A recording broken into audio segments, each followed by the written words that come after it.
So today's video is a little bit different. I really wanted to interview Roger here for the channel, and I know a lot of you are really excited to see that.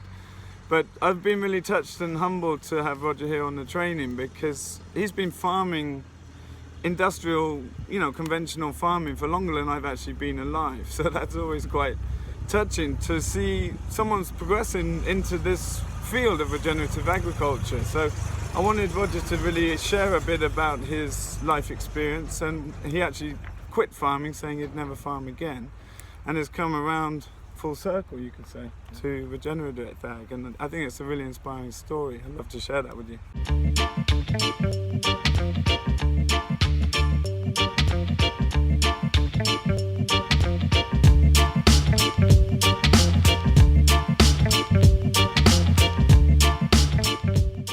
But I'd love to hear, Roger, a bit about your background, like from the beginning when you started farming and how that all went. Actually, it didn't go too well. I think what I want people to know is that I never really wanted to farm in the first place. I farmed out of an obligation to past generations. Maybe I was frightened to say no to my father. Actually, at 17 I wanted to go to art college, so I started really on the wrong foot. I didn't do very well at school. I went to agricultural college. They didn't teach me a lot there. Perhaps I wasn't listening, perhaps I was chasing women and drinking beer and not concentrating on what I should have been.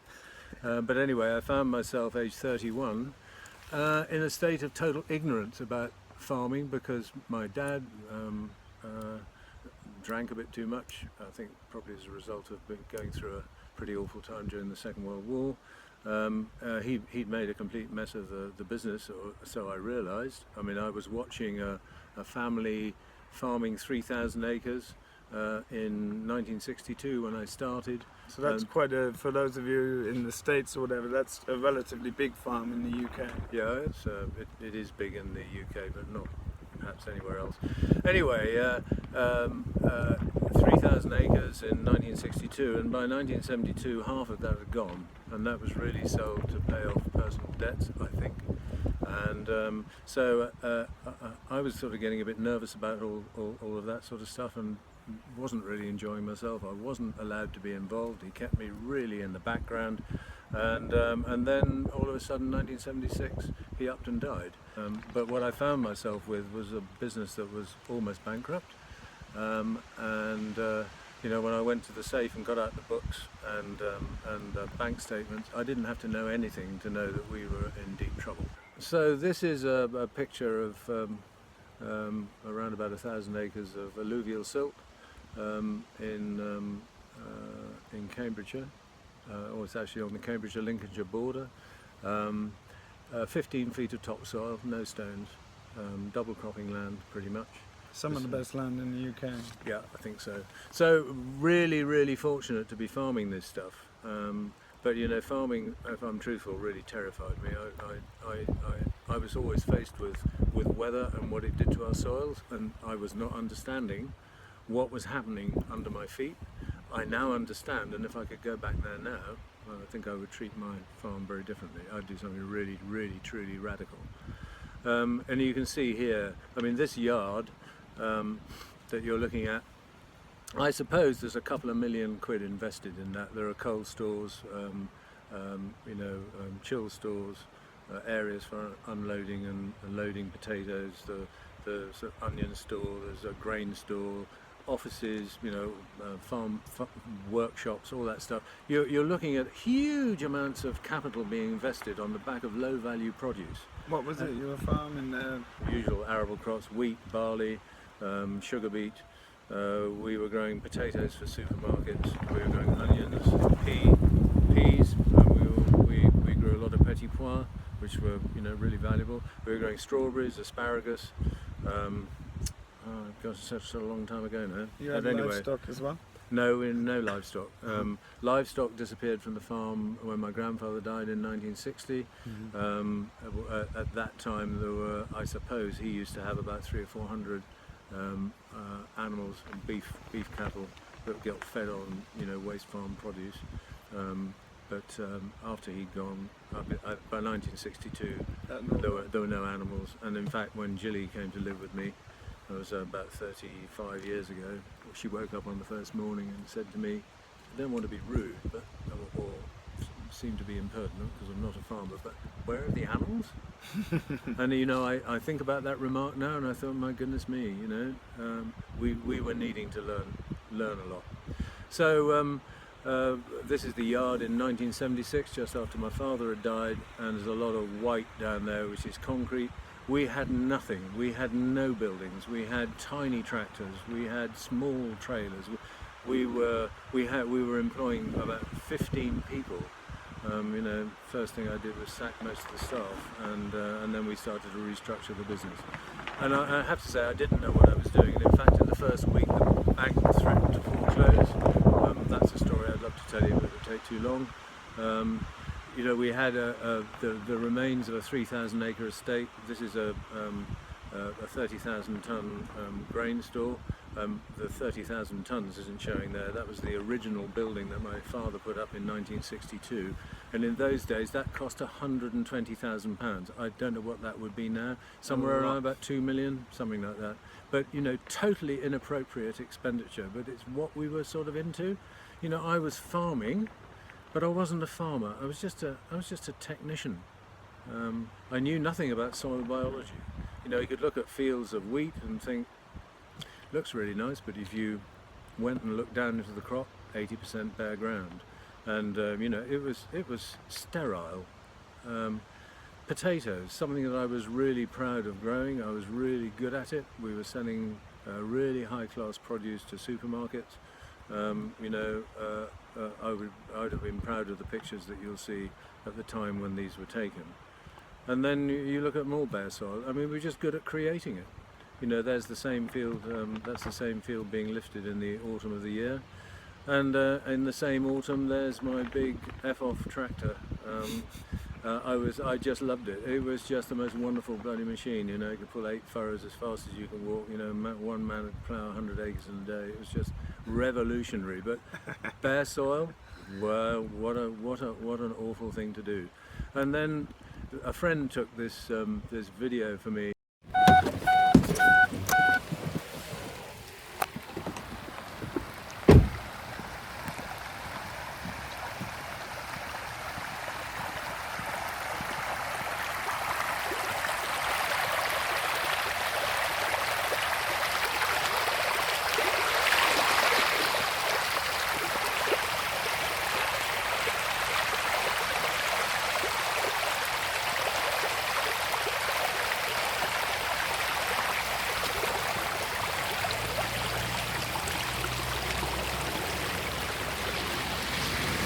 You know, this short clip was taken by a friend of mine who just happened to notice what was happening on a car journey through Yorkshire, and she posted this to me and said, I thought this might interest you. It's the sort of stuff you've been talking about.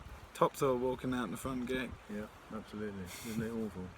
And so at 31, knowing nothing, I then decided that actually I didn't have to know too much. All I had to do was work with people who were smarter than me. I didn't have to be clever at all. So I went and found the best in the business. Long story short, 20 years later, the business was back on its feet. We had a very smart farming operation. We were making a lot of money, and I'd done the job that I'd been asked to do. And at that point, I thought, well, I just don't want to do this anymore. And in fact, I was bleating about it to one of my boys. I've got 4 sons, and I was saying, you know, Daniel, I really don't know what I'm going to do now. And he said, oh, for goodness sake, Dad, get a clue. And I said, what? And he said, get a clue. He said, what did you want to do when you were 17? And I said, well, I wanted to be an artist. He said, get off your arse. So I went and did a 2-year furniture making and design course. I absolutely loved it. Gilly and I, you know, we both retired. She was a dentist. I'd retired from farming. I was helping her to run her business.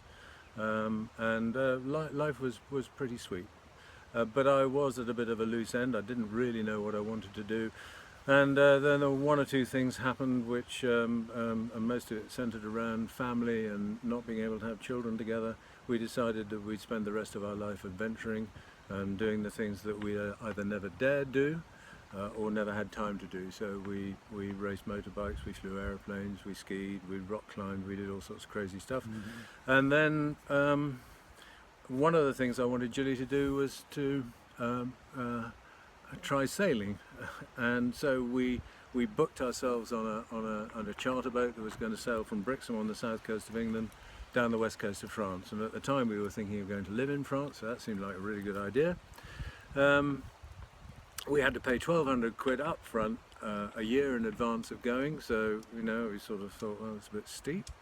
Anyway, we were really excited about that, and then a year later the phone rang and it was the charter company to say they'd had an accident with the boat. They didn't want to leave UK waters, and we weren't going to the west coast of France, we were going to the west coast of Scotland. And I went, oh.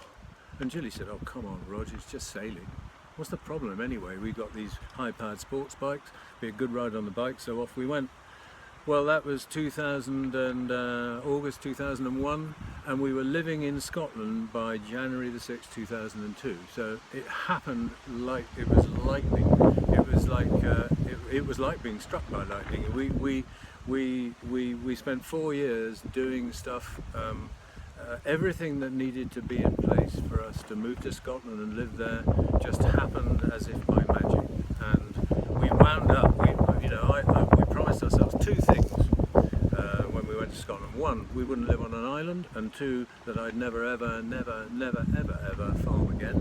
And we wound up buying a house that had 74 acres attached to it. So we sort of got into, 74 acres didn't frighten me. And so we were told, because of crofting law, that we'd have to have a few animals, because if we didn't use the croft, then our next door neighbour could come in and use it without any permissions from us. So we got some animals, and we've gone on from there. So we wound up with a small direct sales operation selling beef, lamb. It's all 100% grass fed.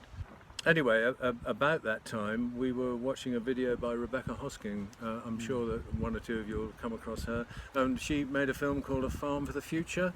Excellent. And that absolutely pressed all my buttons and rang all my bells. I watched that, and it was telling me what an... I was going to say something I shouldn't say on screen. Telling me what a prat I'd been, and that I'd been doing all the wrong stuff. You know, I love to plough. I was told ploughing was the worst thing you could do to land. You know, I was told that all the stuff that I'd been doing had been flawed, and really I just, you know, I felt, I got up out of my chair having watched the film, and it took me as long as it took to watch the film to have my whole belief system completely reversed. I didn't believe after that film any of what I'd come to believe during my time in farming. And I immediately went outside, and Gilly and I in 3 days created a rather large no-dig garden. I think 10 beds, 10 metres long, with lowered paths, not raised beds. We lowered the paths, stuck some boards in the ground, and I was there sort of thinking, well, you know, I'm not going to do this without digging. You must be joking. But I'd listened to all this stuff, and you know, it looks really beautiful. It was miraculous. The whole thing was miraculous, and so we started to follow people around the world. Through Rebecca Hosking, we got in touch with Permaculture. I actually wasn't terribly impressed by that at the time. We'd heard Joel Salatin mentioned in one or two of the videos we watched, so we started following him. Then we got into holistic management, and we wound up going to the Savory Institute International Conference in San Francisco in 2015. And really, it's just gone on from there. And now I can say that I'm passionate about farming. I wouldn't do anything else. I mean, we live on the edge of heaven where we live. You'll see photographs of that and know that you wouldn't want to move. And we thought, well, how are we going to organise that? And Joel Salatin, in one of his books, I think it was You Can Farm, and I was reading that because I was trying to help other people to understand how they could get into farming, and how it didn't have to be something that was government-led, you know, this subsidy thing, which is so toxic.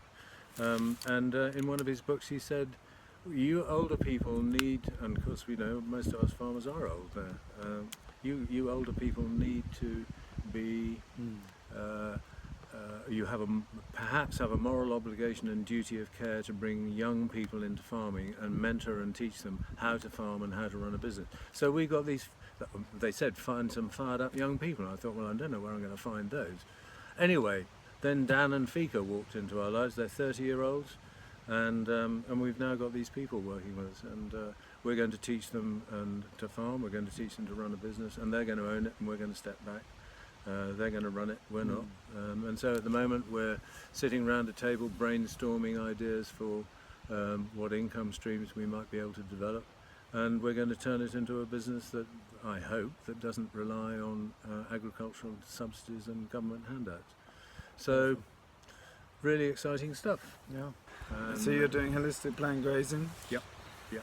And trying to regenerate that pretty wet grassland where you are. Yeah, I mean, I think we're all in the, we're in the process of being in a state of constant learning. So, we're just trying to work out what works, and having bumped into Alan Savory and Joel Salatin, Gabe Brown, Dave Brandt, all those good people.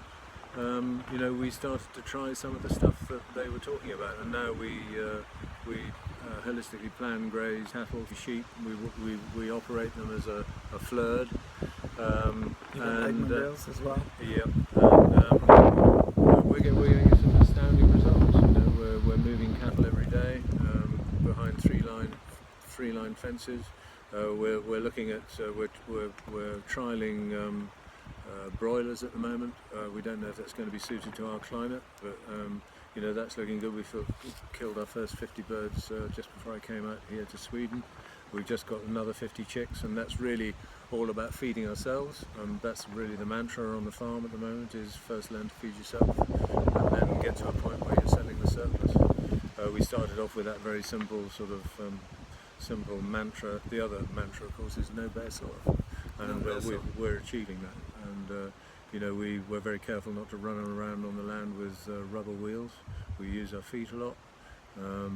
We're very into the business of just observation, I guess, and learning to respond to what we observe. So it's very simple. Whether it'll work as a business, I don't know. I suspect that it will, and we're hoping that we're going to be, a flagship in our area. That's amazing to keep sharing your knowledge, and I've been saying throughout the training, like, there's so much that we can take from conventional agriculture, all the data produced, and not just the things that don't work about it, but there's so much of value just from that life experience that can be passed to generations that don't work with those things from a young age anymore. Yeah, I think probably the thing that we're finding at the moment with these young people is that they know nothing about farming, and in fact that's a real benefit, because you don't have to persuade people about stuff. They're totally imbued with this new paradigm that we're into, and of course at the same time as helping them, we're making sure that we can stay put, but we're also dealing with succession, and that's something that farmers never talk about. It's something we need to talk about, and we have to find some young people pretty quickly to start farming land the way it should be farmed.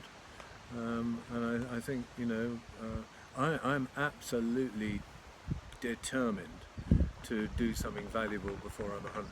I'm going to live till I'm 100.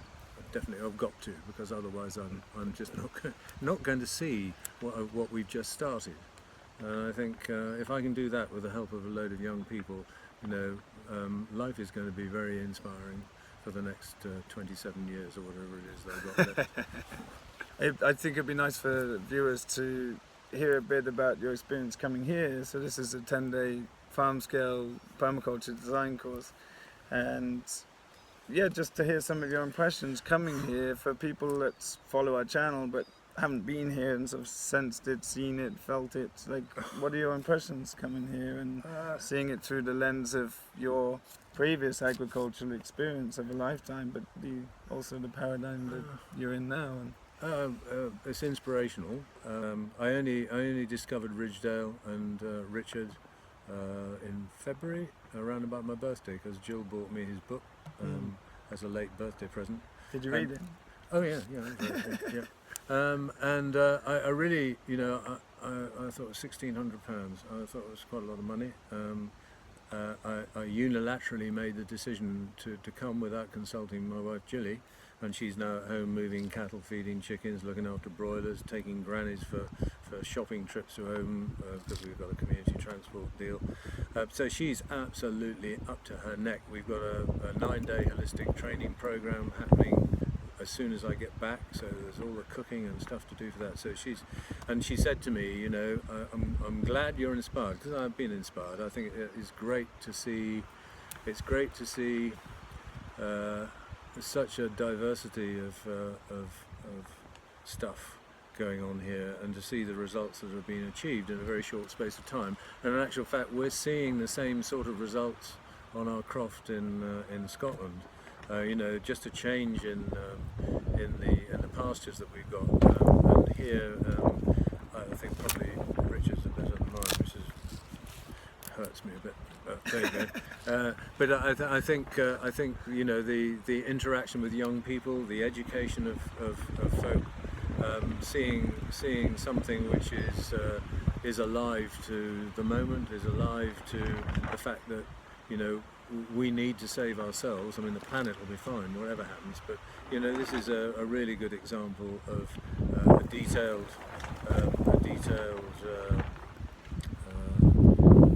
well-managed project.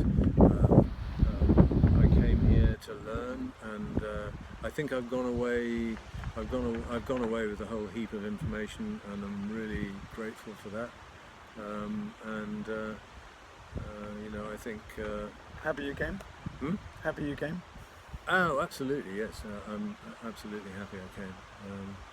I think it's been a really, really great experience. And it's like anything in life, you know, when you're offered an opportunity, it can be an opportunity, and maybe it could have been an opportunity to come and see what an amazing job Richard and his crew are doing here, or maybe an opportunity to meet and network with people who are on the same pathway. And you know, we really need to get together and do this stuff. You know, we need to be shouting it from the rooftops, and we don't need to be shy about doing it. Although, you know, at home we've made a decision that we'll show rather than tell, because I think telling it can be a bit confrontational. But we don't want to be confrontational. We want to be sucking people in because they see something that they really relate to. And you know, this place, you know, if you haven't been, you ought to be here and come and have a look. It's amazing achievement on the part of Richard and the team, people who work, and the team that work here. Yeah. So it's been a happy time. It's taken a group of 20 something odd of us, you know, a whole 10 days to get to know one another. And actually, I think the thing is just starting to gel as a team. Could do with a month. No, could have done with a month. Actually, I don't know that I'd have enjoyed the business of sleeping in a sleeping bag in a leaking tent. I could do without that. But other than that, it's been great. And it's been a pleasure to have you. I've been super happy you came. Yeah, thank you. I wonder if you've got any like tidbit advice for particularly young people. That's a big function of our farm, is to support particularly young people to go into farming. And I wonder if you have any advice for people who are considering starting out and, you know, maybe haven't got the confidence to start yet. There's someone that's worked their whole life through this, from one side of it to the other. Like, what would be your advice to someone considering starting out?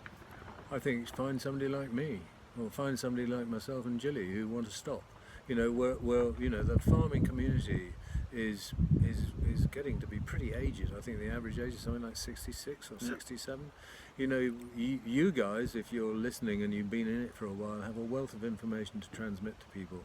And you know, you don't have to be doing it with family. You don't have to be doing it with, you know, that sort of whole family farming thing, I think, is rather incestuous. And it doesn't necessarily lead you to the changes that need to be made.